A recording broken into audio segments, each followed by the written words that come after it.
भारत की धरती है, हिंदुस्तान की धरती है, लोकसभा है। क्या हैदराबाद के लोग चाहते हैं, क्या आंध्र प्रदेश के चाहते हैं, क्या भारत के लोग चाहते हैं यहां से फिलिस्तीन जिंदाबाद किया जाए, फिर कोई पाकिस्तान जिंदाबाद करेगा, ये देश चलेगा? अब राहुल जी को परिपक्व होना पड़ेगा। ये जो सदन में जाके आंख मार देना, सदन में जाके लपी झप्पी कर लेना, अब थोड़ा सा इससे दूर हटना पड़ेगा। अब देश उन्हें देख रहा है, उम्र भी हो गई है, जो कोई अपनी हिसाब से चला ले। अगर इस देश के सांसदों को खाना भी खाते हैं, लोकसभा में आके कैंटीन में चाय भी पीते हैं, तो इस देश के लोगों के पैसे से पीते हैं। बॉर्डर्स के नाम पर, सुरक्षा के नाम पर किसी पार्टी को भी समझौता करने का कोई अधिकार कभी नहीं देगी हमारी संसद। पश्चिम बंगाल में आपने देखा कैसे लोगों के घर जलाए गए। चुनाव हो रहा था कि घर जलाए जाने के लिए। जिंदगी बीत जाती है लोगों को अपना घर बनाने में, जिंदगी बीत जाती है अपना परिवार चलाने में। नमस्कार, स्वागत है आपका प्यारा हिंदुस्तान पर। मैं हूं आपके साथ शेरिन। फिर एक बार ओम बिरला को दूसरी बार लोकसभा का स्पीकर चुन लिया गया है, वो भी सर्वसम्मति से। और आपके लिए बता दें कि जहां एक तरफ ओम बिरला दूसरी बार लोकसभा के स्पीकर बन चुके हैं, तो वहीं दूसरी तरफ विपक्ष लगातार सवाल उठा रहा है कि अब विपक्ष की तरफ से डिप्टी स्पीकर जो है वो बनना चाहिए। इसी पूरे मामले पर हम बात करते हैं। हमारे साथ मौजूद है सुप्रीम कोर्ट से जाने माने एडवोकेट AP सिंह सर, और सर से बात करेंगे कि आज जिस तरीके से विपक्ष लगातार इस बात पर जोर दे रहा है कि डिप्टी स्पीकर उनका होना चाहिए, आखिरकार इसके क्या क्या प्रावधान है,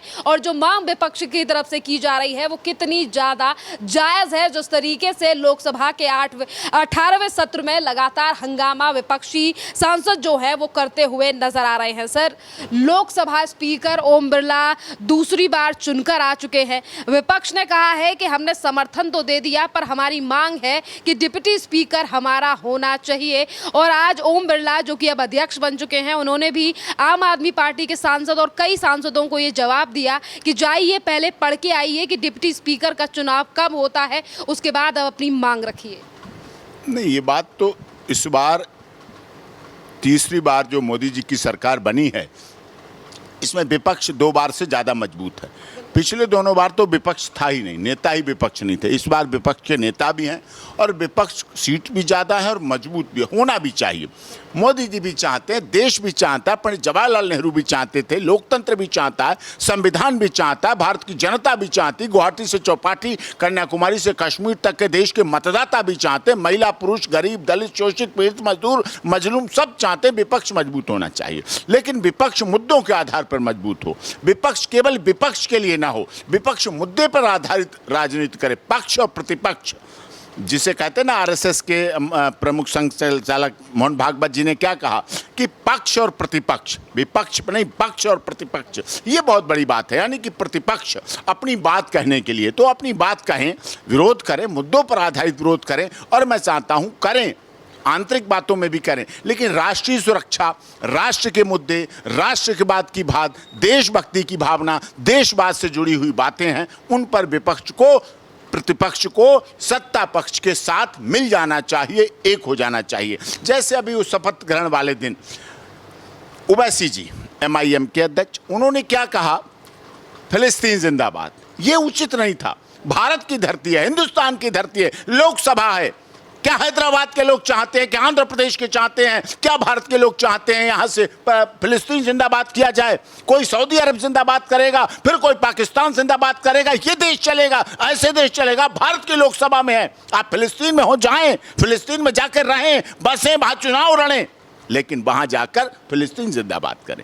भारत में भारत माता की जय कहने में जोर लगता है जिनको, उनको फिलिस्तीन जिंदाबाद कहने में आनंद आता है। ये देश के लिए गलत है, समाज के लिए गलत है, हिंदुस्तान के लिए गलत है, आगे आने वाली पीढ़ियों के लिए गलत है, युवाओं के लिए गलत है, देश की जनता के लिए गलत है, नहीं होना चाहिए।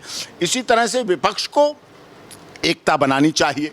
अच्छी बात है, जहां तक नेता प्रतिपक्ष की बात हो गई, डिसाइड हो गया, लोकसभा स्पीकर आम सहमत से बन गए, बहुत अच्छी बात, क्योंकि लोकसभा को चलाना लोकसभा स्पीकर का पिछली बार का ओम बिरला जी को तजुर्बा है, अनुभव है, योग्य हैं। सबको सम्मान के साथ नियंत्रण करना बहुत आवश्यक होता है, क्योंकि लोकसभा स्पीकर ही सबको चला पाता है, पूरी संसद को चला पाता है। कभी किसी को डांटना भी पड़ता है, कभी किसी को प्यार भी करना पड़ता है, कभी किसी को पुचकारना भी पड़ता है, कभी किसी को समय उसकी लिमिट से अधिक देना पड़ता है, कभी उसकी बात सुननी पड़ती, देश हित की बात के लिए समय अधिक देना पड़ता है। सब कुछ है, वो करेंगे। लेकिन जहाँ तक उपसभापति की बात है, वो चीज़ विपक्ष अगर चाहता है मतदान करा ले, वो करे, वो स्थिति करे, लेकिन उन्हें की तैयारी अभी अधूरी है। एक्चुअली क्या है, सब अलग अपनी अपनी ढपली, अपना अपना राग। अब ममता जी कुछ चाहेंगी, राहुल जी कुछ चाहेंगे, तेजस्वी जी कुछ चाहेंगे, अखिलेश जी कुछ चाहेंगे।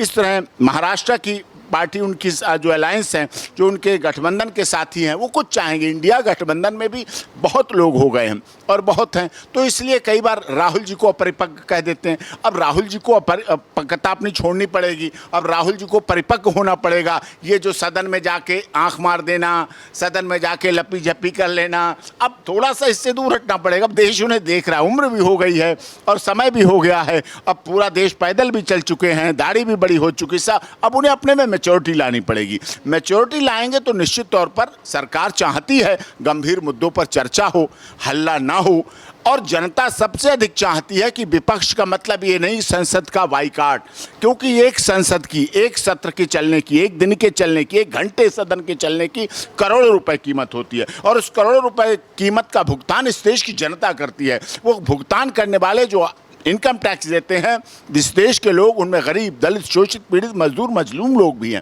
वो लोग हैं जो उसको चलाते हैं। सदन किसी के बाप की नहीं है, संसद किसी की बपौती नहीं है जो कोई अपनी हिसाब से चला ले। अगर इस देश के सांसदों को खाना भी खाते हैं, लोकसभा में आके कैंटीन में चाय भी पीते हैं, तो इस देश के लोगों के पैसे से पीते हैं। अगर वो गाड़ियों पर यात्रा करते हैं, लोग वो हेलीकॉप्टर पर, हवाई जहाज पर, राजधानी पर, तेजस पर जो यात्रा करते हैं, जिन पर करते हैं, वो सब इस देश की जनता देती है। इस जनता उनकी कोठियों के पैसे देती है, इस देश की जनता उनके कोठियों के मोबाइल फोन के बिल देती है, इस देश की जनता उनको जिंदा रहने के लिए दवाएं देती है अपने पैसों से। यहाँ उनका इलाज होता है, उनके परिवार का इलाज होता है, विदेशों में यात्रा करते हैं, उनके परिवार के लोग विदेशों में घूमते हैं, सांसदों के, सब कुछ हमारे देश की जनता देती है। और यही बात मोदी जी कहते हैं, यही बात भारत सरकार कहती है, यही बात लोकसभा स्पीकर ओम बिरला जी कहते हैं। सदन का उपयोग हो, गरिमा के साथ उपयोग हो, गरिमा के साथ उपस्थिति हो, गरिमा के साथ बहस हो, और गरिमा के साथ देश की समस्याओं को सुलझाए।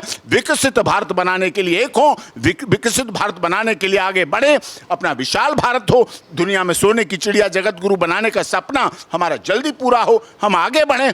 और पाकिस्तान के नाम पर, चाइना के नाम पर, बॉर्डर्स के नाम पर, सुरक्षा के नाम पर, सैनिकों के नाम पर, देश की एकता के नाम पर, देश की अखंडता के नाम पर, भाईचारे के नाम पर किसी पार्टी को भी समझौता करने का कोई अधिकार कभी नहीं देगी हमारी संसद, और कभी नहीं इसे पसंद करेंगे ओम बिरला जी, और कभी नहीं पसंद करेंगे हमारे देश की महामहिम राष्ट्रपति जी, और कभी नहीं पसंद करेंगे इस देश के महामहिम उपराष्ट्रपति जी। पिछली बार सदन में आपने देखा कैसी मिमकरी की गई उपराष्ट्रपति पद की। वो देश के संवैधानिक पद पर हैं, मिमकरी की जा रही थी सदन में खड़े होकर, लोकसभा के बाहर, राज्यसभा के बाहर उपराष्ट्रपति पद की गरिमा खत्म कर दी गई। संविधान की अगर शपथ ली है सांसदों ने, अगर संविधान के अनुसार चलने का वादा किया है, तो संविधान के अनुसार चलते हुए इस देश का मतदाता, इस देश की सरकार और इस देश का आप जैसी वरिष्ठ पत्रकार और आप जैसे चैनल के दर्शक इस बात को देखना चाहते हैं कि गंभीरता के साथ सदन चलनी चाहिए। 5 साल का आपको समय दिया गया है, प्रतिपक्ष की भूमिका निभाएं, सत्ता पक्ष अपनी भूमिका निभाए। ओम बिरला जी लोकसभा के माननीय स्पीकर के रूप में अपनी गरिमा को निभाएं, और देश के माननीय प्रधानमंत्री जी और देश के महामहिम राष्ट्रपति जी अपनी गरिमा को निभाएं, और नेता प्रतिपक्ष भी राहुल गांधी जी भी अपनी गरिमा को निभाकर ये ना देखें पीछे, जब आप चुन जाते हैं, जब आप बड़े पद पर पहुंच जाते हैं, फिर आपको पीछे मुड़ मुड़ कर देखकर रिजल्ट का लाने का अधिकार नहीं है। फिर आप निर्णय लेते हैं पीछे मुड़ मुड़ कर देखकर, क्या किसने कहा था, चुनाव के समय क्या बोला गया, चुनाव के समय क्या, भूल जाइए आप। अब आपको चुन के भेज दिया जनता ने, अब आपको समय दिया है, अब आप उस पर गरिमा के साथ देश की महानता के साथ काम करें। सर मेरा एक सवाल ये भी है, जैसे कि अभी कुछ देर पहले आपने जिक्र किया असदुद्दीन ओवैसी का। असदुद्दीन ओवैसी ने जिस तरीके से फिलिस्तीन जिंदाबाद, फिलिस्तीन जय के नारे जो लगाए, जिसको लेकर आज जब मीडिया ने उनसे सवाल किया तो उन्होंने कहा कि मुझे भी कानून की जानकारी है, बताइए संविधान में कहाँ लिखा है कि ये गलत है और उनको जो करना है कर लेने दीजिए। सर आप भी कानून के जानकार हैं, आप भी संविधान के जानकार हैं, आप मुझे बताइए कि आखिरकार जिस तरीके से संविधान असदुद्दीन ओवैसी को लेकर पत्र लिखा गया है, है सुप्रीम कोर्ट के ही एक एडवोकेट के द्वारा कि असदुद्दीन ओवैसी की सदस्यता जो है वो रद्द कर दी जाए राष्ट्रपति के द्वारा। इसमें क्या क्या प्रावधान है और क्या सच में असदुद्दीन ओवैसी की सदस्यता जाएगी? नहीं जाना चाहिए। देखिए, जो उन्होंने जिस तरह से व्यवहार किया, अगर वो कानून के जानकार हैं, क्या उन्होंने अपने लोकसभा चुनाव के मैनिफेस्टो में कहा था कि मैं सदन में अगर चुना गया, अगर मैं लोकसभा का प्रतिनिधि आपने हैदराबाद की जनता ने बनाया तो मैं फिलिस्तीन की जयकारे लगाऊंगा जाके संसद में? क्या लिखा गया था? क्या यह बोला गया था? क्या वादा किया गया था? क्या हैंडबिल में था? क्या आपने इलेक्शन मैनिफेस्टो में एमआईएम ने कहा था कहीं? कुछ नहीं कहा। केवल धार्मिक भावना को भड़काने के लिए हमारे यहाँ हिंदू मुस्लिम एकता जो चल रही उसको चुनाव के बाद भी खत्म करने का, चुनाव में तो किया ही गया, चुनाव में तो बोला ही गया, क्या क्या नहीं किया गया चुनाव में? देखा नहीं आपने? पाकिस्तान के चैनल, भारत के चैनल सीमा सचिन मीना को टारगेट करके इतना तरह से चलाया गया, इतना गलत चलाया गया, जिसके मुझे इलेक्शन कमीशन ऑफ इंडिया में पिटीशन देनी पड़ी। तब वहाँ यूट्यूब चैनल और कुछ तरह से चुनाव के समय इतने लोग एक्टिव हो जाते हैं, कितने लोग एक्टिव हो जाते हैं भारत की एकता अखंडता को खराब करने के लिए, भारत के सिस्टम को खराब करने के लिए। आपस में बैमनेस बढ़े, लड़ाई हो।